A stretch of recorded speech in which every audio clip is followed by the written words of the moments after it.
문창극 국무총리 후보자가 오늘 첫 출근을 하고 인사청문회 준비에 들어갔습니다. 네, 문 후보자는 책임 총리를 어떻게 구현할 거냐는 기자들의 질문에 책임 총리라는 말을 처음 들어본다고 말했습니다. 이준석 기자입니다.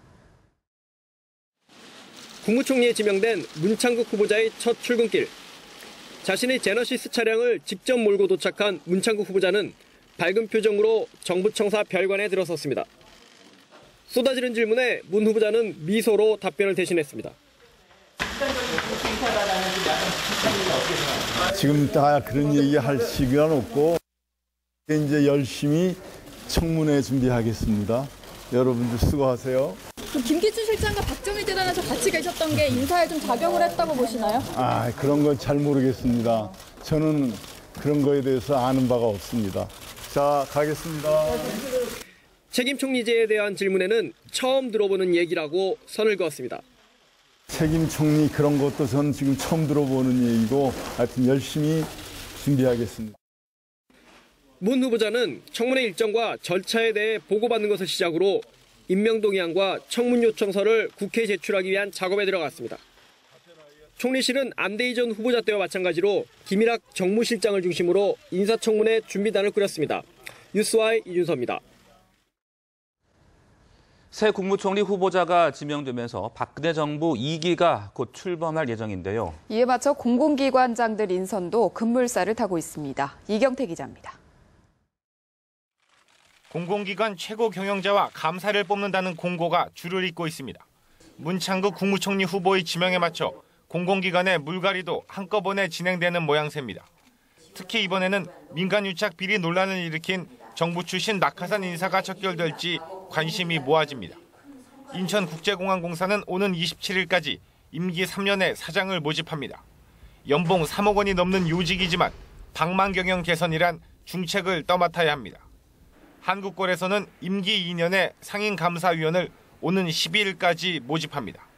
김성배 상임감사가 기재부 출신인 점을 감안하면 또 관피아를 선택하긴 어려워 보입니다.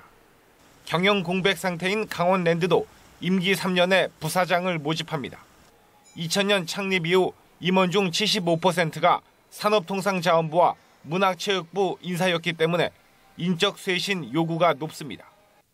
대형 연구시설 중요한 가석기의 부실 논란을 수습해야 할 기초과학연구원과 고용부 출신 인사의 낙하산 관행이 이어져 온 한국산업인력공단도 새 기관장을 찾습니다. 세월호 참사 후 낙하산 출신인 관피아에 대한 반대 목소리가 어느 때보다 높습니다. 공공기관들의 실제 인선이 어떤 모양새를 취할지 이목이 집중되고 있습니다. 뉴스와이 이경태입니다. 새로 짜여진 안보 트로이카에서 이병기 신임 국정원장의 위상에 관심이 모아집니다. 네, 무엇보다 이 내정자가 대통령을 지근거리에서 보좌해왔다는 점에서 역할이 더 커질 거라는 전망이 많습니다. 문관형 기자입니다.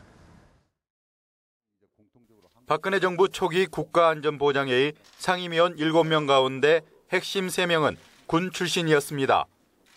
김장수 청와대 국가안보실장과 김관진 국방장관, 남재준 국정원장, 이른바 6.4 3인방이 주도했던 대북 정책은 강경 모드였습니다. 적어도 국정원장만큼은 군 출신이 아닌 민간인을 기용해 유연성을 강화해야 한다는 지적이 이어졌고 노신영 안기부장 이후 32년 만에 외교관 출신 정보수장이 탄생했습니다.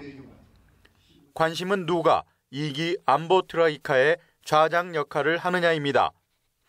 직제상 청와대 안보실장이 국가안전보장회의 상임위원장을 겸하기 때문에 컨트롤타워 역할을 한다는데 별다른 이견이 없습니다. 다만 김관진 안보실장 내정자가 대북 강경론자라는 점에서 아크아일러의 남북관계 개선을 위해 한 걸음 물러나고 이병기 내정자가 앞에 나설 수 있다는 전망도 나옵니다.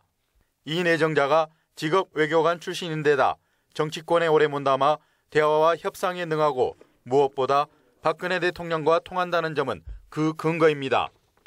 이 내정자의 목소리가 남북 대화나 대북 협상 등에서 커질 수 있다는 겁니다. 전임 남재준 국정원장과 국정원을 암적 존재 등으로 비난했던 북한. 적대적 존재이자 협력의 상대이기도 한 북한의 반응은 향후 이 내정자의 활동 공간을 가늠하는 또 다른 바로미터가 될 것으로 보입니다. 뉴스와이 문간현입니다. 이병기 국정원장 내정자가 내정자라는 꼬리표를 떼는 순간 당면한 과제는 바로 국정원의 개혁입니다. 외교관 출신의 정보기관 수장이 논란의 중심에 있어온 국정원을 탈바꿈시킬 수 있을지 김범현 기자가 짚어봤습니다. 국정원의 서울시 공무원 간첩 사건 증거 조작이 사실로 확인되자 박근혜 대통령은 국정원의 고강도 개혁을 지시했습니다. 다시는 이런 일이 반복되지 않도록 국정원은 뼈를 깎는 환골 탈퇴 노력을 해야 할 것이고, 이병기 국정원장 내정자가 박 대통령과 오랜 기간 호흡을 맞춰온 최측근 인사라는 점에서 무엇보다 탈정치화 등 내부 개혁에 주력할 것으로 예상됩니다. 국회 인사청문회를 앞둔 만큼 말을 아끼고 있지만 이 내정자는 방향을 제시한 상태입니다. 국정원의 역할을 국가보위, 국민보호, 국가정체성 보존으로 규정하면서 첩보가 아닌 정보를 제공하는 정보기관의 청사진을 제시했습니다. 특히 외교관 출신이자 국정원의 전신인 안기부에서 해외와 북한 업무를 관장한 제2차장을 지냈다는 점에서 대북, 해외 파트 역량 강화에 초점을 맞출 것으로 보입니다. 이 내정자가 동북아와 국제정세에 대한 냉철한 분석과 제대로 된 방향 설정을 국정원장의 역할로 강조한 점도 이와 무관치 않습니다. 지난 대선 이후 1년 넘게 정쟁의 중심에 서온 국정원. 지난해 말 자체 개혁안을 내놓은 데 이어 국회 국정원 개혁특위 주도로 1차 개혁 입법이 이루어졌지만 여전히 국정원 개혁은 뜨거운 감자입니다. 대공 수사권 유지 여부를 둘러싼 찬반이 그렇고 낡고 잘못된 수사 관행도 수술대에 오른 상태입니다. 정보기관 본연의 임무 수행을 위한 처방이 엇갈리고 있는 가운데 외교관 출신 이 내정자가 제시할 카드에 관심이 쏠립니다. 뉴스와이 김범현입니다.